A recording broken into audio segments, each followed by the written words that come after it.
Hello guys, welcome to our Abtech International virtual demo. And meron po tayo ditong demo kit. Nire-represent po yung ating bahay. Siyempre may kontador, yung kontador nasa labas ng bahay.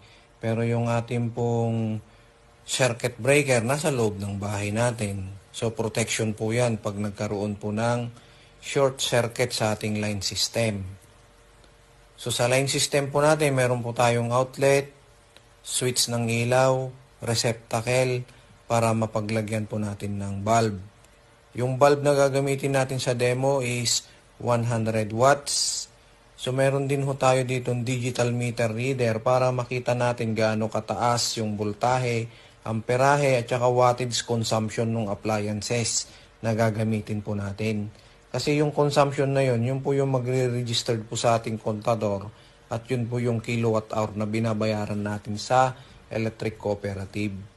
Ngayon, meron po tayo ditong device na power efficiency enhancer.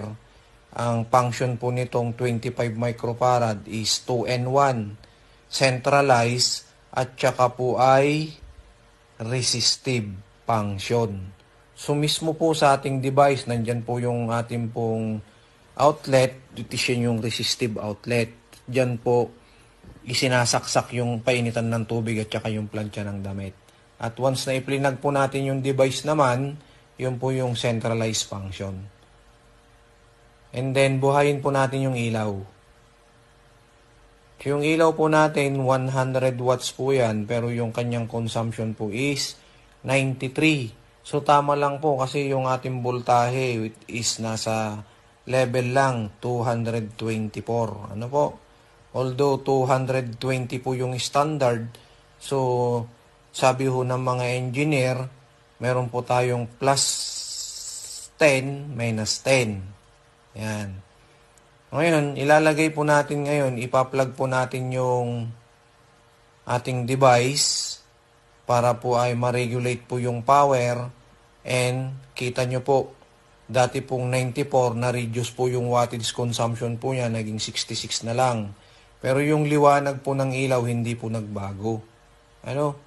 Ayan. So, regulated na ho yan kasi may device. But pag wala po yung device, eto po yon, unregulated. So, yung consumption po niya, 94. Pero yung liwanag po, hindi po nagbago. So, yan po yung idinudulot po na blessing sa atin ng ating device. Is very amazing product po ng Abtech International. Ano po?